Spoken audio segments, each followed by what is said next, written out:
সংসারে মহিলাদের কিছু কমন ডায়লগ আছে। এক, আমি দেখে তোমার সংসার করছি, অন্য কেউ হলো কবই তোমাকে ছেড়ে চলে যেত। দুই, তোমার ভাগ্য ভালো যে আমার মতো একটা মেয়ে পেয়েছো, শুক্রিয়া আদায় করো। তিন,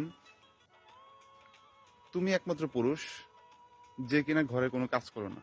আশেপাশে যত পুরুষ আছে, যত ভাবিদের স্বামীরা আছে, প্রত্যেকেই ঘরের কাজে কত না সাহায্য করে।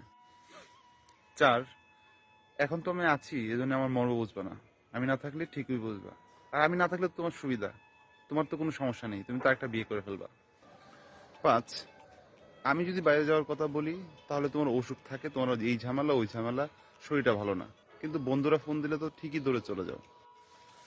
একটা সময় ভাবতাম আমি আসলে এরকম, কিন্তু যখন বন্ধু বান্ধব, কলিগ, প্রতিবেশী সবার কাছে যখন শুনি যে প্রত্যেকেই এই ডায়লগ শুনে, তখন মনে হলো যে না, এটা আসলে তাদের কমন ডায়লগ।